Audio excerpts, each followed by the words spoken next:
Lil Durk is in some serious trouble. After legal issues dogged him throughout his career, the OTF founder has risen to become one of the biggest stars in hip-hop over recent years. From there, he seemed to embark on a positive path and rebranded himself.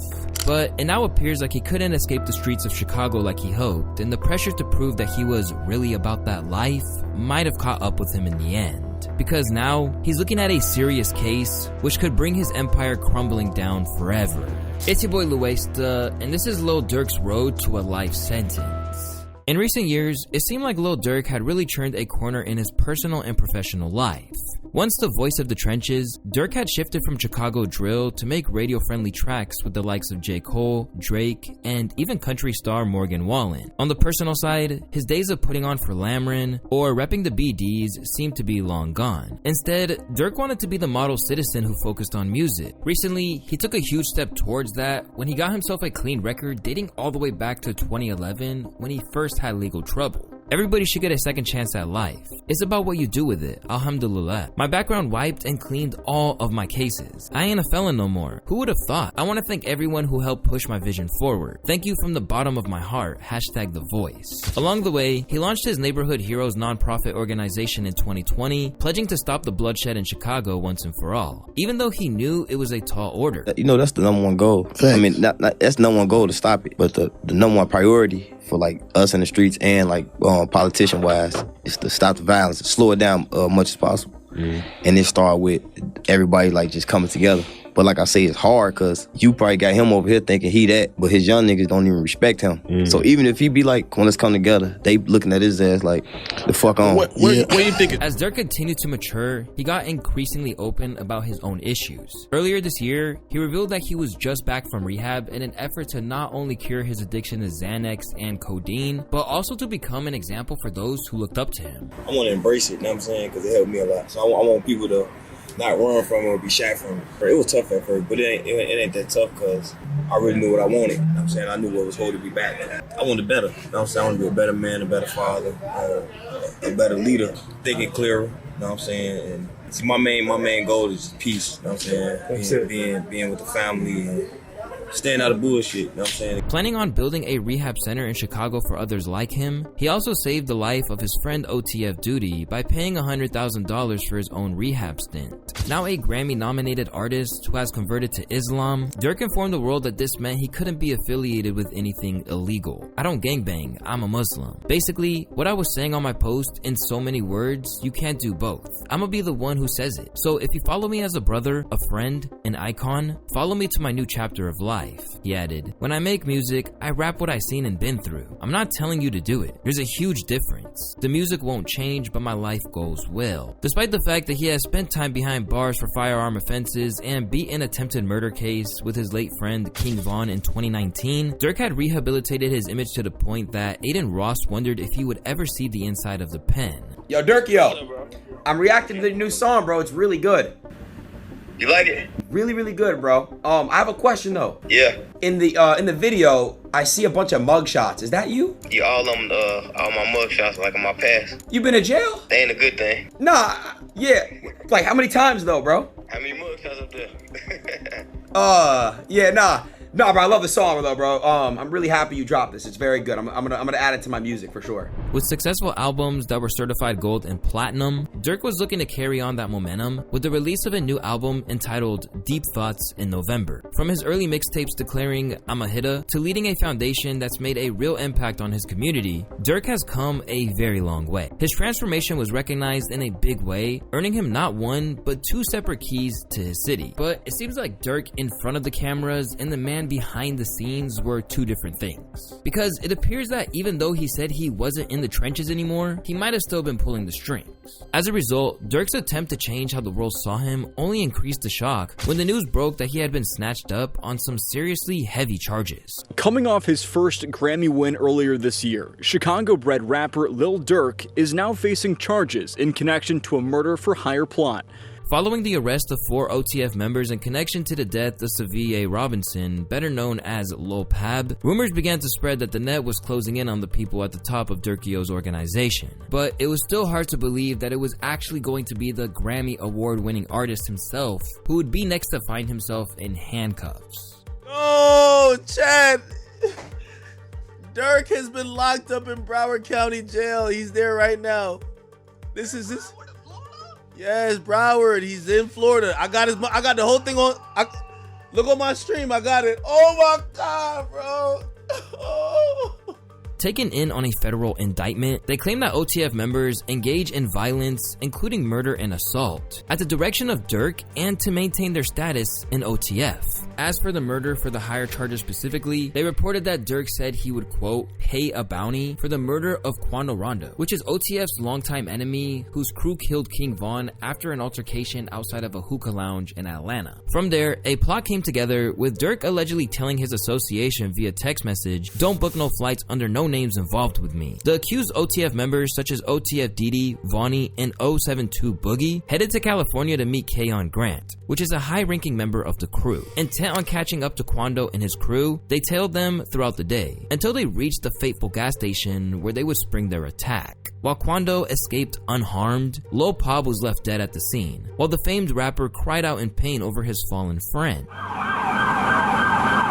Shots fired, a fight taken to the streets, and this chaotic scene, the ending of a shooting that started in Los Angeles, California. Sheriff's deputies pulling out a man who had been shot in an SUV. Savannah rapper Quando Rondo, a passenger in that car, frantic at the sight. If you recognize that cry for help from Quando, well, that's because Durk actually sampled it on the track Same Side with Rob 49.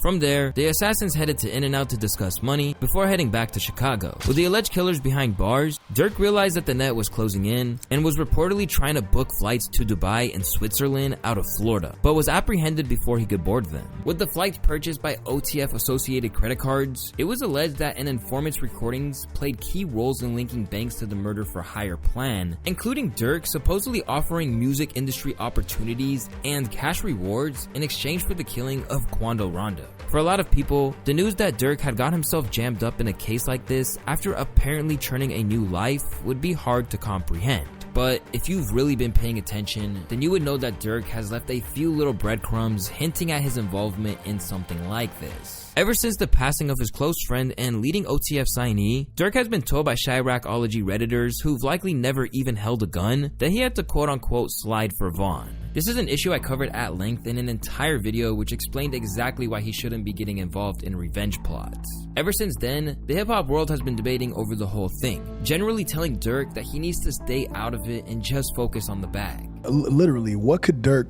do right now today about like King Von's murder? Nothing.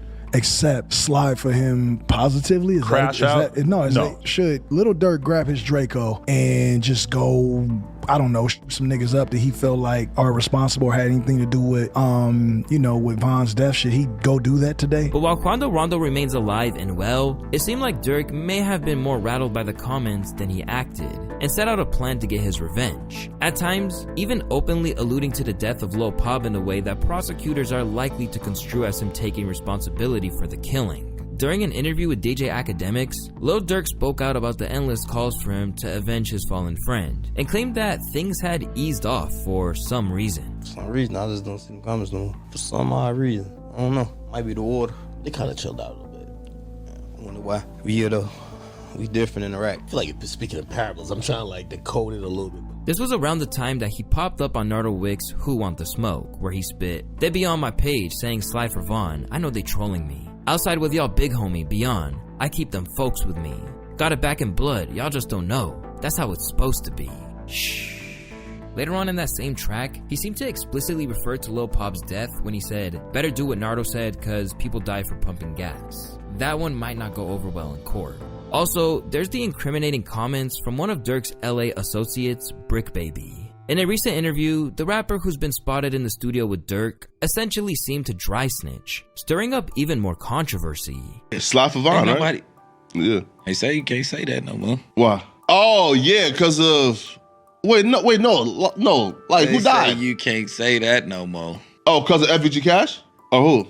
Nah, because Lil Pop. Oh... What's that? But I'm just saying, they just say you can't say that no more. That's the new term, like no more slide for Von.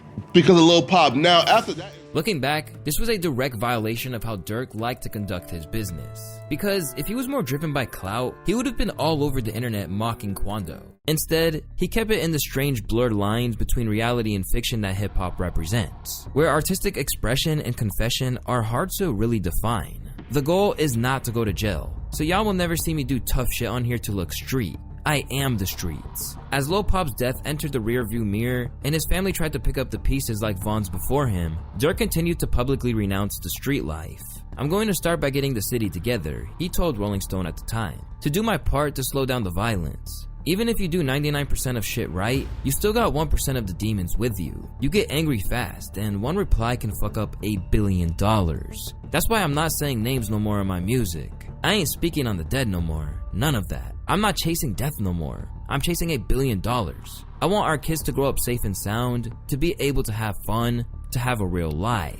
Intent on acting like the street life was behind him, Durk continued to act like a role model in the public eye. But it's fair to say that he still adhered to elements of street code. For one thing, he had a vocal hatred of informants. Not only that, he claimed that he had an ability to sniff out a rat from a mile away, just like he did with Tekashi 6ix9ine. I really hate rats with real passions. Like, I hate you bad. I'm looking to the camera. I hate rat.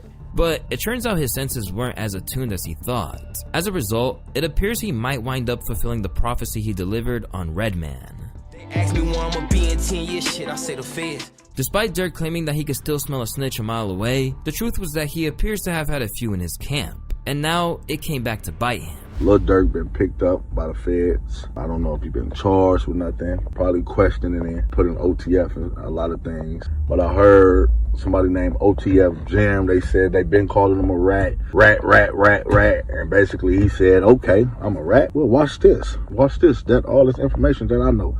Rat this, I'm gonna tell this, I'm gonna tell that. My video earlier, I told y'all, man, if somebody say Durk name, that's all it's gonna take to say that man's name. And although it's alleged that there are a few informants, OTF Jam is the one who's being pinpointed as the man that was wearing a wire and had given Durk up. But unfortunately, all this proves is that once there are big prison terms being dangled in front of people, even lifelong friendships can go wrong. In a recent interview, Jam revealed that he and Durk had been tight long before the fame. 12 years. Like 12 years, did my time, ain't told him nobody. Right. Ain't no fool shit on my name. Now I'm back. And I'm living a life I never thought I'd live. You know? Yeah, but like, if you can't talk about it, like, why did you have to sit down for 12? I went to jail for a temp. It was more than that, but shit, that's what I did my time for. Well, like, how did you even get linked in with just OTF period? This ain't no people I met. Nah, I knew them. Like I'm saying, this was before jail. I know Durk was rapping. He came out there. After he came out from serving a 12-year bid, Durk took care of him, providing his friend and ally with $50K in cash, a car, and even a home. Bro, like, I remember when the money wasn't there, first I'm gonna say you 50, I got you, and I gave my lawyer money there when I fight my case. I ain't gonna lie, Durk come through. All that, like, Durk come through.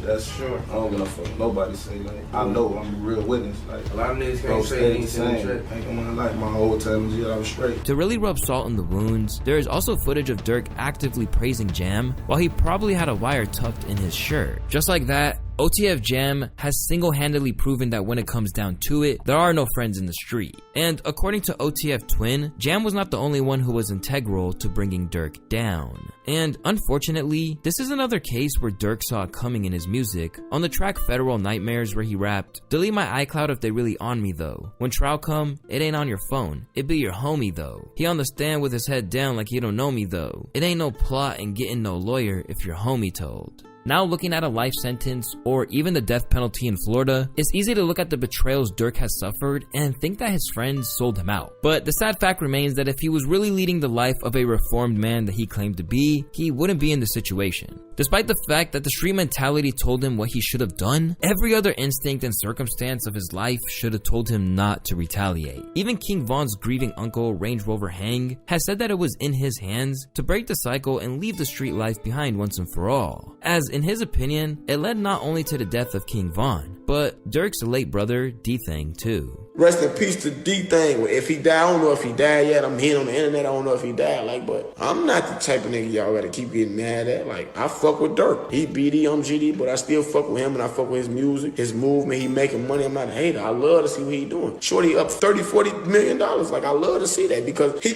I'm from one block, he from the next block over. My daddy used to hang with Durk daddy. His brother been throwing parties for years. Nothing ever happened to D-Thing. Something just happened to him now because Durk said he send these people names and songs. Really, you in a position to empower Chicago to make us a better city.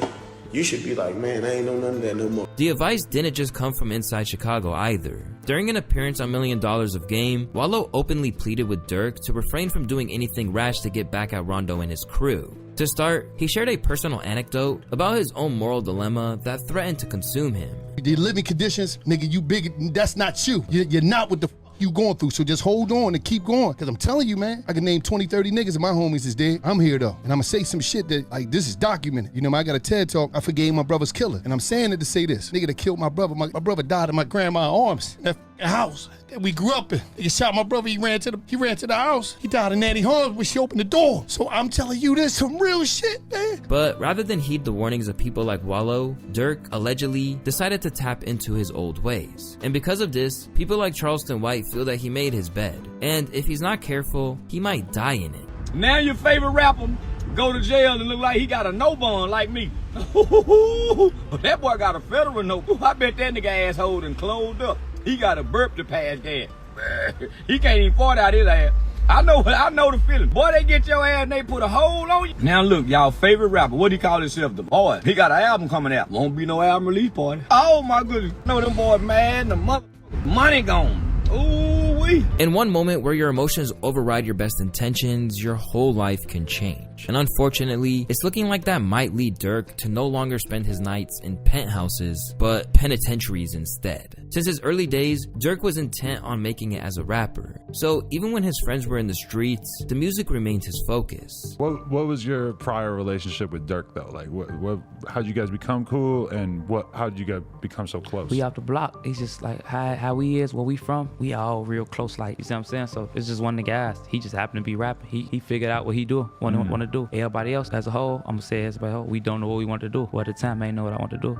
We finna try to be the biggest drug dealers. We thinking streetwise. But he just one of the guys. He rapping and this shit working. From the very start of his career, he's been trying to leave his old life behind for good. Coming from feeling like the underdog to standing on top of the city, it feels good. It feels good to just be working and to be motivated by the hate going on, but to still be able to do Stop the Violence programs and be a part of Chicago, period. Durk informed the Fader way back in 2015. But I had to sacrifice to get here. I had to sacrifice friends. I even had to sacrifice my house because I used to live in the wrong area. I had to stay out of the streets, stay out of the way. I had to sacrifice the streets. But rather than be able to reap the rewards of everything he had accomplished, Durk is now looking at a lengthy trial which might lead to a life sentence. From the inside, Durk can no longer be the voice that helps to uplift Chicago. Instead, he's just gonna be a cautionary tale of what happens when that city and its street warfare clouds your mind and judgment. Durk can help his city from the inside. All his team can hope for at this point is that there's a way out of a predicament that looks impossible to overcome.